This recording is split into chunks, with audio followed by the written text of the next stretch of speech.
speaks of the healing of anguish. No anguish. A remarkable, almost disappearing point, vanishing point for the deep sorrows and concerns that we all carry. No anguish. At the very crux of the Heart Sutra, the turning point upon which everything turns is the part that says, I like to translate it as, with no walls, no fear, with no hindrance in the mind, no hindrance, and therefore no fear, unhindered. How can we be unhindered in such a remarkably deranged feeling world at the moment?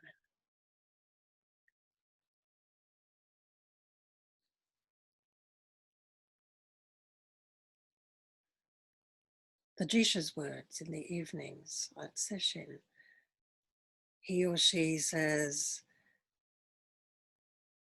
all things pass quickly away.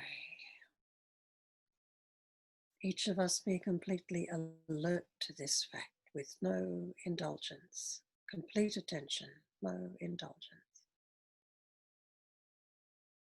This is the grave matter of life and death, also the great matter of life and death. What a great gift is this life and death. What a great gift is this universe in which life and death is the deep revelatory fact. It gives us all that we are, and we give it back completely.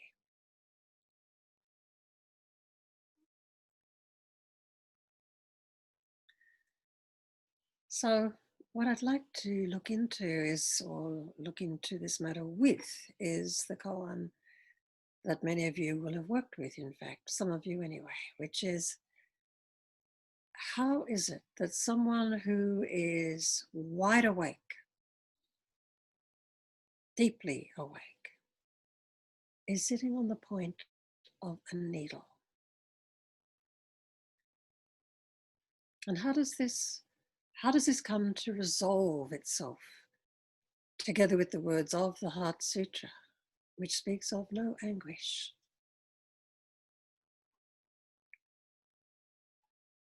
I could really say that this is one of the most fundamental findings of the great project of the Buddha way.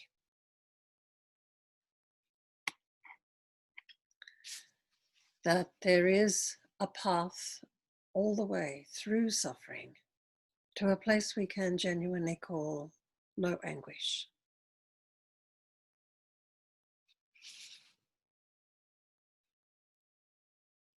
So the point of a needle. Practice itself is the place of discovery of the point of the needle. Just notice how, in a way, we constantly find our harmonic place of physical feelings, of little thoughts creeping into the mind, wishing for something that wasn't quite the way it is right now, and so on. That basic niggling unsatisfactoriness, as the Buddha called it. That's one place you can understand the point of the needle. And Zazen, of course, is finding our way to be completely at ease on the point of that needle. But I think that practice also discovers or prompts into awareness, strong awareness, the sense of our own mortality, our mourning of loss, the unrest of our hearts, certain kind of sickness of being. If we're half awake, we can't miss it. We can't miss these things. They too are us. And practice doesn't shy away from any of them. Zazen allows them all to be in a most radical way, allows and accepts just what is. You could even say that practice is the great life skill of becoming able to rely on just what is happening, which of course at every point is uncertain. The point of the needle right now that the entire world is sitting on is of course this novel virus and the keen awaiting for a vaccine that may of course never come, never quite work out. Uncertainty is now so wonderfully shared and all in common across the entire earth. I say wonderfully because at last we have a singular sense of our shared suffering. The phrase is growing hackneyed that we're all in this together, and it's very apparent that some people are more in it than others. And the together is always, for human beings, a question. A question, in fact, that practice is here to deeply resolve and respond to. Yes, this together, this sense of mutual relatedness radiating in all directions is our deep discovery in practice of what we put into action as our practice, what we attempt to live up to as our lives of people of the way. So this sense of anguish, suffering, shared, and having no choice but to rely on exactly what is happening is a very interesting matter.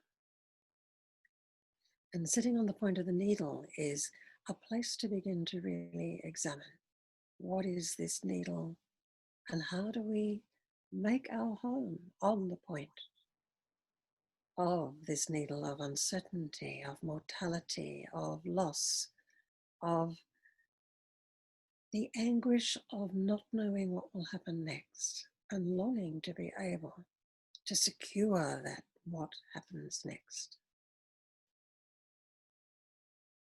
The most ordinary personal difficulty that you might be facing at the moment, that too is the point of the needle. And what is its soft resolving power? It's called equanimity. Equanimity is the ability to be with what is happening with complete attention, minus our opinions about it. And that's the most important point, minus our opinions, minus the walls in the mind that divide us from the reality, the undying, gift-giving reality that is also what we are. And Zazen functions sometimes almost as a kind of prayer of acceptance, a prayer of radical acceptance, almost something along the lines of the words, let me be with this. Let this be with me. Let me be this. Let me be this. With no barrier. One of the people who I encountered many years ago and who impressed me deeply, I met him through his book, is Jacques Luceron. Jacques Luceron was a child in the years leading up to World War II. He was a very happy little French kid with around about the age of 7. He had a terrible accident, a fall, which actually ground his glasses, his spectacles, into his eyes. And both eyes had to be removed. He was blind, completely blind from then on. The remarkable thing was he found himself flooded when he ceased fearing, when he dropped the walls in his mind. He found himself flooded by what he called radiance. And then he had to say, no, it's not just radiance, it's light. His whole being became, you could almost say, a pair of intuitive, light-filled eyes. It was a very interesting account. The name of the book thus is And There Was Light. And this is a remarkable human being. I just want to read you something that he said. Once he found this place of radical acceptance, and it wasn't so hard for a child, because as he said, looking around the wards in the hospital full of children, he said, I see that children rely on what is happening. That is just the natural default position of a child, when they're not crowded with opinions about what should be the case at all. And so they rely on what is happening. And he said that when he found his way past his fear, he said this form of acceptance he described as being infinitely supple, capable of making just the movement the situation calls for, ready to settle with life as it is, ready to say yes to it. And the greatest physical miracles can follow from this acceptance. And the physical miracles he's talking about are not just this sense of light by which he could navigate his way down a road, a country road, and even describe the shapes of the trees on each side of the road. He could feel them touching him as presences. He could say, that's this one, tall, pointed, this one, soft, rounded. He had almost a kind of extra bodily ability to see.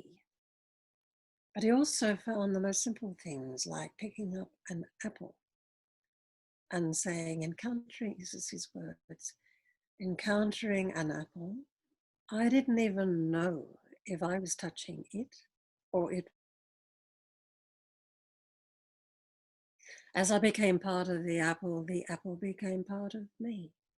And that was how I came to understand the existence of things.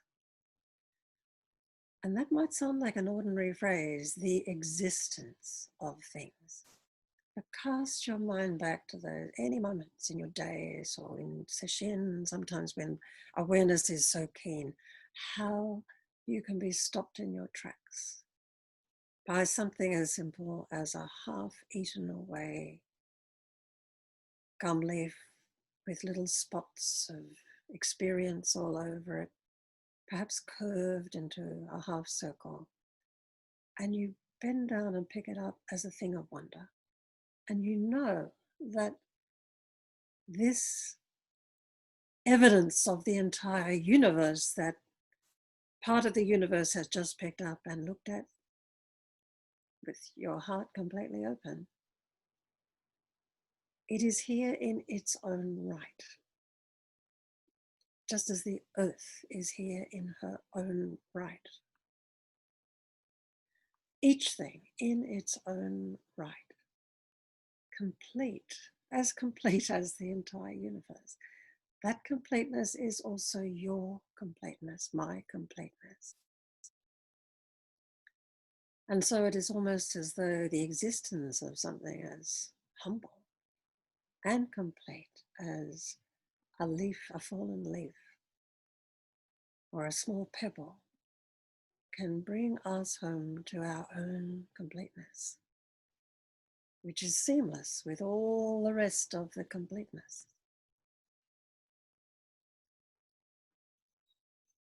So the intimacy of this man, as he became a man, his encounter with the world is truly remarkable. A whole part of the book is about how he became a teenage member of the French resistance. I learned that the French resistance was mainly made up of teenagers. And in that capacity, he was put in charge as a blind person with exquisite powers of perception. He was put in charge of judging whether somebody could become a member of the cell, whether they could be trusted when they made a move to join the resistance. And he got it wrong just once. He was 99% accurate because he could hear the tremor of self-forgery in the voice of people. He was so attuned to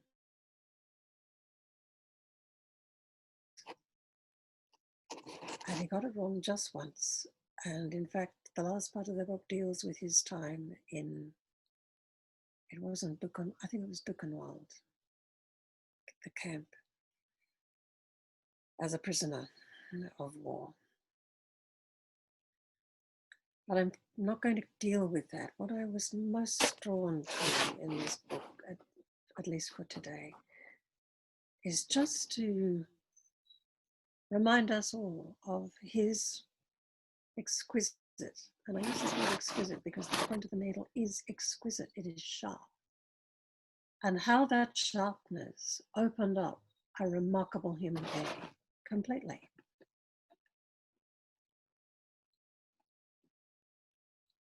What he said about his accident, which many people would say was a tragedy, was this. He said, was as though my accident had thrown my head against the humming heart of things, and this heart never stopped beating. He talked about it as a radiance because of the form of light that came, sort of illuminated his being. But most simply, he said this: being blind, I thought I should have to go out to meet things, but I found that they came to meet me instead. And how interesting and strange it is that the sharpness of the point of the needle is what opens us up to this, you could almost say, flowering of the true comfort, the true no thing that we can rely on completely. By saying no thing, I mean nothing separated out, nothing ultimately split from anything else. That wholeness, that no thingness is what we come to be able to say we can truly rely on. We can sit completely at ease, or at least make ourselves comfortable right there on that point. The reality of death cannot remain conceptual when you sit deeply in Zazen. It naturally becomes core to our practice. The breath we breathe out has something in common with our final breath in this life's body. The sense of all things pass quickly away is that lets us unfold into this wide ability to be here completely. Our hearts to be able to rest on that point of the needle. There's such an intimate relationship between the sharpness and the completeness of opening. Even the character for patience in Chinese, in Mandarin, shows a sword above the heart, a sword over the heart.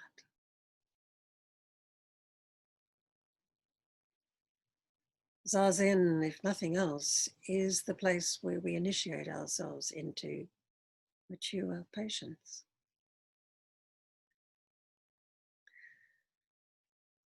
Personal mortality might be the sharpest needle every human being on earth is making a home on.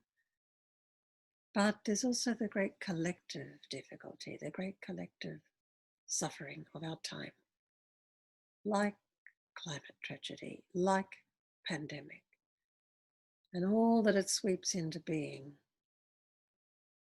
all that it has swept into being. So mixed. Among the debris of ruin, there's also shards of wonderful possibility and beautiful examples being set by people. And what comes with this is the sense of, in a sense, you could say, what is woken up by this great collective suffering, which we know we're handing on with compound interest to those who come after us, is the natural equal and opposite response, which is care, love, the realization of gratitude for what is here and how beautiful it is, how remarkable, how beyond praise it is. And that becomes the exquisite needle, the motivating needle, the point of great aliveness. One thing that shines through Jacques Lissouin's "And There Was Light," his account of his life, is that sense of being accompanied, of not being alone, not being isolated into some kind of almost prison of blindness. Not just each thing so palpably present in its own right, but this sense of, at every point, being in intimate relationship with what is, of me and you, or as Tyson Yunkaporta puts it, us two, this dual first person. There's no just me here, there's me and you, me and the world, me and that leaf. And it's not me, comma, and the leaf, it's me and the leaf and me. The leaf confirming me as I confirm the leaf. So when we are more open, there is that sense between you, me, and the other, any sense of me and this other human being, a sense of your pain is also my pain. Because we are all sentient beings, we know about pain, we know about suffering. And this becomes the semi-permeable cell wall between us and the other, the cell wall that breaks down in the presence of suffering, and we simply flow in complete accord. We call it compassion. The flow of compassion is another place you can say no walls in the mind. No walls and therefore no fear. And the sense of the earth as the great me and you, me and the earth. Earth, our mother, is hurting. Even the word earth in time, it's like this. For me, becomes a prayer. Just to say the word earth is a prayer. A prayer that is prompted so sharply by that suffering. And a prayer is already an opening state.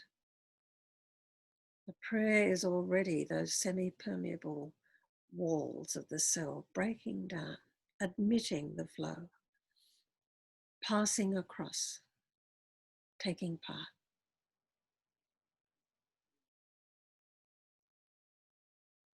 So the point of the needle is that beautiful, finely established place in our zazen, which is not advancing, not retreating.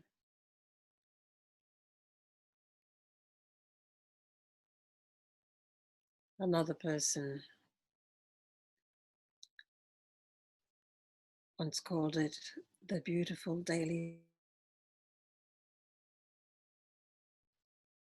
That struggle is what continually opens the way that has no self, no profit or loss. And so it's the point of the needle can also be described as love itself.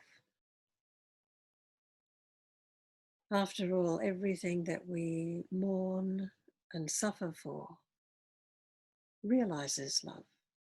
Love is realized on the point of this needle of mourning and loss.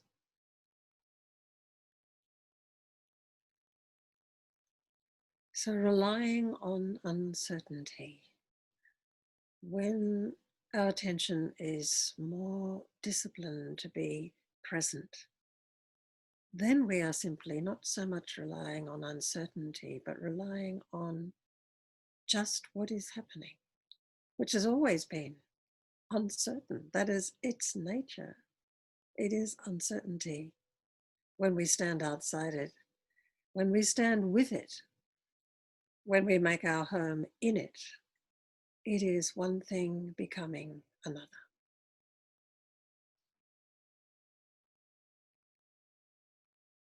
So the point of the needle koan is to point us in the direction of rely on your practice, which in turn relies on uncertainty. It is awoken by uncertainty. It comes to life in uncertainty. It realizes itself. It becomes actual through uncertainty, through suffering.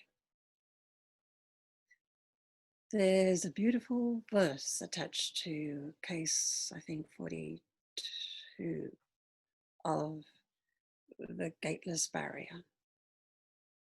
It's not a verse, actually, sorry, it is Wu Men's comment. And this is a beautiful description to hold in your heart of what this practice is and why it's worth the beautiful daily struggle to come to meet it. This is the comment. It helps you to cross the stream when the bridge is broken. It guides you back to the village on a moonless night.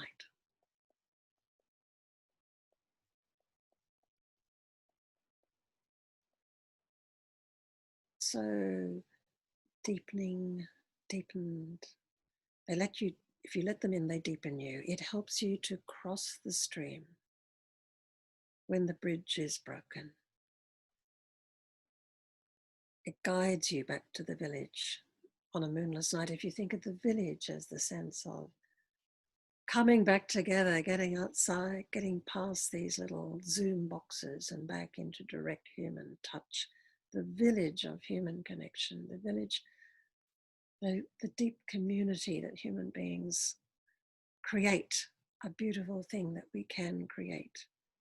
It guides you back to the village. It gets you back there on a moonless night. It helps you cross the stream. In other words, to come back into completeness of reality. When the bridge is broken, when you can't find it with ease. It's a way of almost picturing a staff. It comes from a koan which is about the staff which stands in for the Dharma, the practice, the realization. That is what helps you to cross the stream when the bridge is broken. That is what guides you back to the village on a moonless night. This is the beautiful art of relying on uncertainty.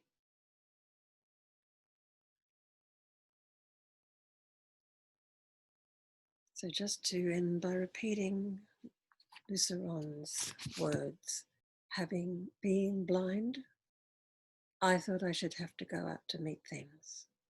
but I found that they came to meet me instead. Never doubt the receptiveness of all that is here to us human beings. And when he says being blind, look at the way that your practice lets you into a place of beautiful blindness to something called the other or not me. We become blind to not me. We can't become blind to separation, as he did through his actual blindness.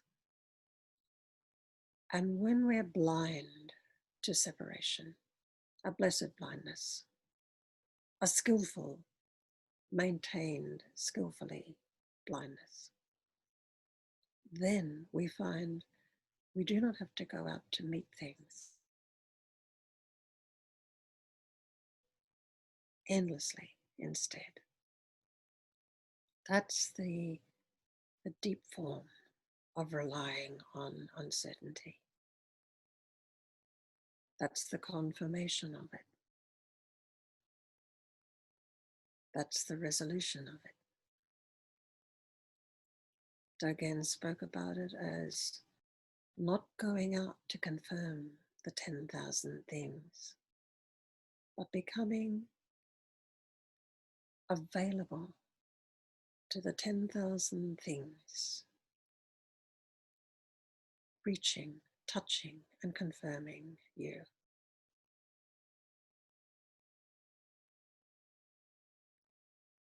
We're skin to skin with the entire universe. Let's stop pretending otherwise.